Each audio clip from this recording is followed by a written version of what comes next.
প্রিয় দর্শক, পান্ডুয়ার গোলঘরে অবস্থিত একলাখী সমাধি সৌধ থেকে আপনাদের স্বাগত জানাচ্ছি। আমি প্রশান্ত মৈত্র। আমার এই পেছন দিকে যে প্রকাণ্ড ইমারতটি দেখতে পাচ্ছেন, এটি হচ্ছে আসলে একটি সমাধিসৌধ। এই সমাধিসৌধটি রাজা গণেশের পুত্র জালালউদ্দিন এবং তার পত্নী ও পুত্রের সমাধিসৌধ। রাজা গণেশের পুত্র কিভাবে জালালউদ্দিন হলো, এই ইতিহাস জানবো আজকে। চলুন ঘুরে আসি সেই সমাধিসৌধটি থেকে। রবি ঠাকুর সেই কবেই বলে গেছেন, বহুদিন ধরে বহু ক্রোশ দূরে, বহু ব্যয় করি বহু দেশ ঘুরে, দেখিতে গিয়েছি পর্বতমালা, দেখিতে গিয়েছি সিন্ধু, দেখা হয় নাই চক্ষু মেলিয়া, ঘর হতে শুধু দুই পা ফেলিয়া, একটি ধানের শীষের উপরে একটি শিশির বিন্দু।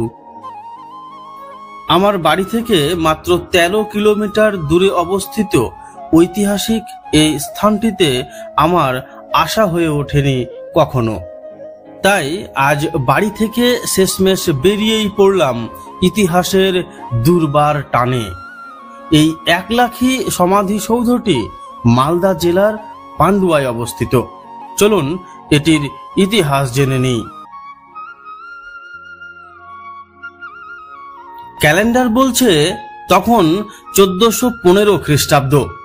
বর্তমান মালদহের পান্ডুয়ায় রাজধানী স্থাপন করে প্রায় সমগ্র বাংলা জুড়ে চলছে ইলিয়াস শাহী বংশের রাজত্ব এবং সিংহাসনে আসীন আলাউদ্দিন ফিরোজ শাহ। এই আলাউদ্দিন ফিরোজ শাহ এর রাজসভার এক বিশিষ্ট কর্মচারী ছিলেন গণেশ নারায়ণ রায়ভাদুরী। কথিত আছে তিনি বর্তমান বাংলাদেশের ঠাকুরগাঁও জেলার 400 বছরেরও পুরনো জমিদার বংশের সন্তান ছিলেন। আলাউদ্দিন ফিরোজ শাহ এর রাজত্বকালে পান্ডুয়ার অস্থির রাজনৈতিক পরিস্থিতির সুযোগ নিয়ে এই গণেশ নারায়ণ রায়ভাদুরী আলাউদ্দিন ফিরোজ শাহকে হত্যা করে পান্ডুয়ার মসনদে বসেন এবং তিনি রাজা গণেশ নামেই বেশি পরিচিতি লাভ করেন। তিনি সমগ্র বাংলা জুড়ে স্বাধীন হিন্দু সাম্রাজ্য গড়ে তোলেন। কিন্তু 1414 সালে তিনি সিংহাসনে আরোহণ করার পরে পান্ডুয়ার তৎকালীন প্রভাবশালী এক দরবেশ নূর কুতুব উল আলম হিন্দু রাজা গণেশের ভয়ে এক মুসলিম সুলতানকে আমন্ত্রণ জানান পান্ডুয়া আক্রমণ করে রাজা গণেশকে ক্ষমতাচ্যুত করার মধ্য দিয়ে পুনরায় পান্ডুয়ায় মুসলিম শাসন প্রতিষ্ঠার। এতে মহা বিপদে পড়েন রাজা গণেশ। তিনি নূর কুতুব উল আলমের কাছে ক্ষমা প্রার্থনা করেন। নূর কুতুব উল আলমও সুযোগ বুঝে একটি শর্ত রাখেন রাজা গণেশের সামনে। শর্ত ছিল রাজা গণেশের 10 বছর বয়স্ক পুত্র যদুনারায়ণকে ইসলাম ধর্মে ধর্মান্তরিত করে সিংহাসনে বসাতে হবে।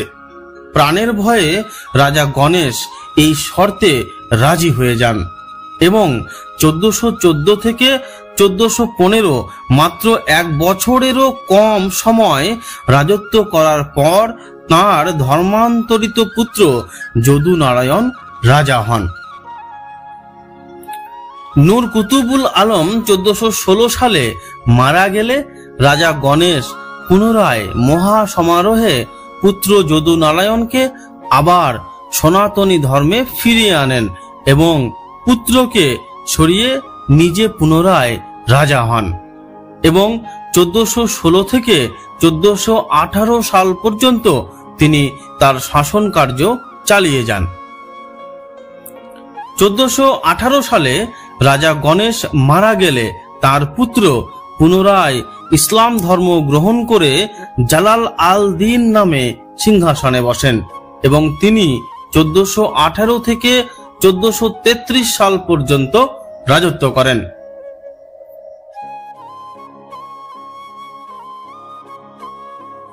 জনশ্রুতি আছে ইলিয়াস শাহী বংশের তৃতীয় সুলতান গিয়াসউদ্দিন আজম শাহ এর অপরূপা সুন্দরী কন্যা আসমান তারার প্রেমে পড়েই তিনি নাকি বাবার মৃত্যুর পর দ্বিতীয়বার ইসলাম ধর্ম গ্রহণ করেন ও আসমান তারাকে বিবাহ করেন।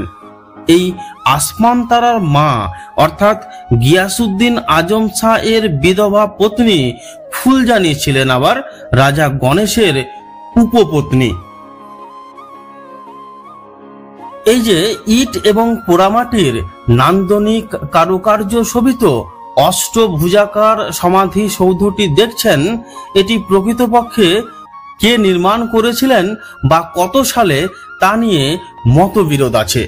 আর্কিওলজিক্যাল সার্ভে অফ ইন্ডিয়ার তথ্য মতে আনুমানিক 1412 থেকে 1415 খ্রিস্টাব্দের মধ্যে এটিকে নির্মাণ করেন রাজা গণেশ। কিন্তু বিভিন্ন উৎস থেকে পাওয়া তথ্য মোতাবেক রাজা গণেশ সিংহাসনে আরোহণ করেন 1414 সালে এবং মাত্র কয়েক মাস রাজত্ব করেন, ফলে তিনি এটি নির্মাণ করাননি বলেই মনে হয়। ঐতিহাসিকদের ধারণা এটি সুলতান জালালউদ্দিন 1425 সালে বিহার শরীফে অবস্থিত একটি মসজিদ ও দিল্লির সুলতান ইলতুৎমিশের সমাধির আদলে এই সমাধি সৌধটি তৈরি করান তাঁর নিজের জন্য।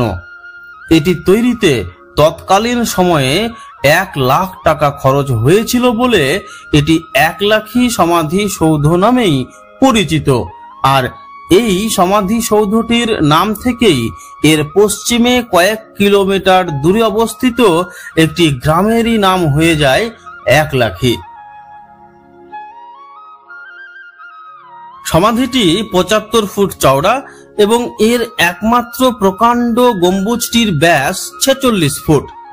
সমাধি সৌধটির একটি অনন্য বৈশিষ্ট্য হল এর চারিদিকের 4টি দেওয়ালের নকশা, কারুকার্য, অলঙ্করণ একই এবং চারদিকে একই রকমের দরজাও রয়েছে, তবে এতে কোনো জানালা নেই। স্থানীয় জনশ্রুতি অনুযায়ী এটি একটি হিন্দু মন্দির ছিল। সমাধিসৌধের গায়ে বিভিন্ন স্থানে পাথরের উপর খোদাই করা বিষ্ণু মূর্তি, গোপালের মূর্তি সহ বেশ কিছু হিন্দু দেবদেবতার মূর্তি এখনো পূর্ণাঙ্গ রূপে দেখতে পাওয়া যায়, তবে কিছু মূর্তি আবার নষ্ট করা হয়েছে, যা দেখলেই বোঝা যায়।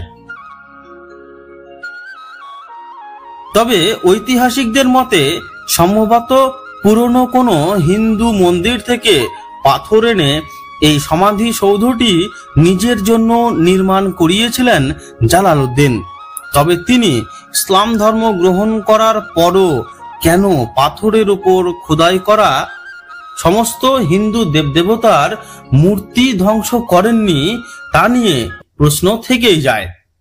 1 লাখী সমাধি সৌধটির মধ্যে একদম বাঁ দিকের সমাধিটি সুলতান জালালউদ্দিনের এবং মাঝের অপেক্ষাকৃত ছোট সমাধিটি তার পুত্র আহমদ শাহের এবং ডান দিকের সমাধিটি জালালউদ্দিনের স্ত্রী আসমান তারার বলে অনেকে মনে করেন।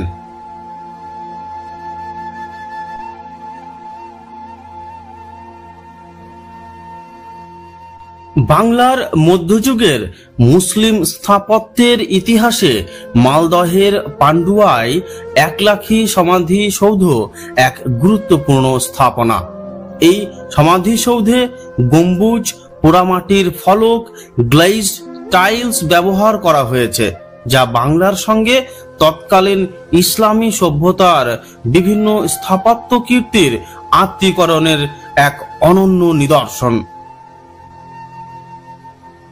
আজকের মতো এ পর্যন্তই, দেখা হবে নতুন কোনো ভিডিওতে।